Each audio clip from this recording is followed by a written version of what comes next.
देखिए, रिपोर्ट का अंतिम निर्णय आना चाहिए और जिस तरीके से बहुराष्ट्रीय कंपनियों को बचाने की कोशिश हो रही है, सारा कसूर उन दो लोगों पर डाल दिया जा रहा है जो इस दुनिया में नहीं है। आखिर ग्राउंड स्टाफ ने भी चेक किया होगा, आखिर बोइंग वालों ने भी चेक किया होगा उसकी सुरक्षा, अगर फ्यूल इंजेक्टर जो है वो ऑफ था तो।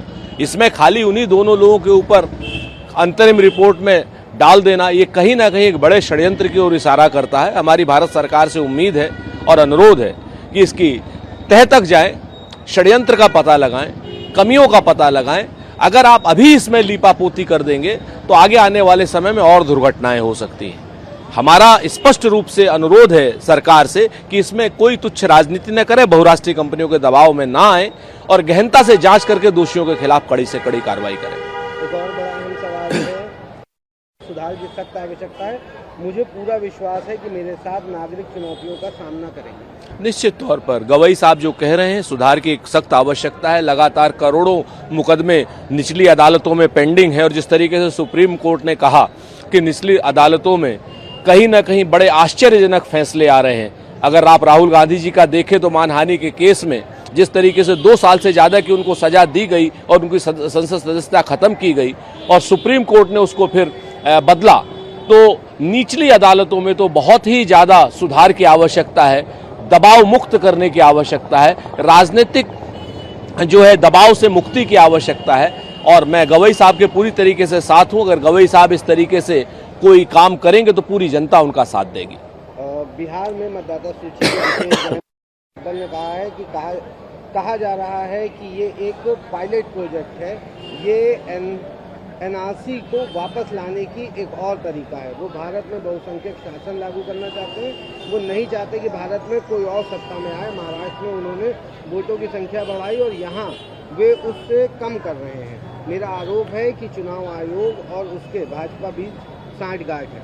निश्चित तौर पर कहीं ना कहीं जिस तरीके से विशेष पुनरीक्षण चल रहा है और ऐसा आरोप लग रहे हैं कि भाजपा भी कहती है, तमाम लोग कहते हैं अलग अलग मंचों पर और सूत्रों के द्वारा पता चलता है कि 20% वोट कम करना चाहते हैं। भाई क्यों करना चाहते हैं? वोट मतदान तो हर नागरिक का अधिकार है।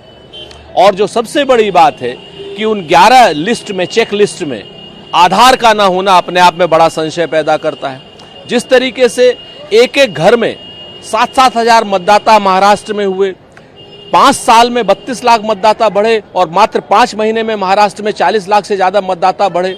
देवेंद्र फडणवीस की कंस्टिट्यूएंसी में जो है 29,000 से ज्यादा मतदाता बढ़े। ये सारी की सारी चीजें एक गंभीर षड्यंत्र की ओर इशारा करती हैं, जिसमें कपिल सिब्बल साहब की बात सही जान पड़ती है।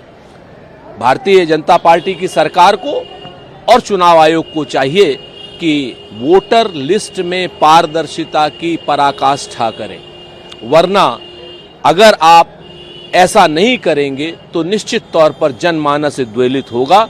वोट की चोट ही जनमानस का एक आखिरी हथियार होता है। अगर आप उस हथियार को छीन करके मतदान को या सरकार को प्रभावित करना चाहेंगे तो देश में अराजकता उत्पन्न होगी। इस चीज को सभी लोगों को समझना होगा। एक आखिरी सवाल रहेगा, छांगुर बाबा को लेकर के, छांगुर बाबा से जुड़ा हुआ था धर्मांतरण से। देखिए, छांगुर है, मांगुर है, डांगुर है, ये सारे बाबाओं से कोई लेना देना नहीं। एक सब इंस्पेक्टर लेवल का आदमी इसको टैकल कर सकता है और जो भी अपराध हुआ है उसके खिलाफ कड़ी से कड़ी कार्रवाई हो और जल्द से जल्द अदालत में चार्जशीट पेश हो। लेकिन जिस तरीके से छांगुर का नाम लेकर के हिंदू मुसलमान करने की कोशिश की जा रही है, वो अपने आप में अकल्पनीय है, सोचनीय विषय है। सांप्रदायिकता क्यों बढ़ाई जा रही है? एक सब इंस्पेक्टर लेवल का आदमी एक लोकल लेवल की खबर को पूरे प्रदेश में, पूरे देश में इस तरीके से क्यों आंदोलित किया जा रहा है? हमारा बड़ा स्पष्ट है कि अपराधी को उसके अपराध की सजा मिले, लेकिन अपराधी की जिस तरीके से कौम बता करके एक सांप्रदायिकता को बढ़ावा देने की कोशिश की जा रही है भारतीय जनता पार्टी के द्वारा, इसका सब लोगों को विरोध करना चाहिए।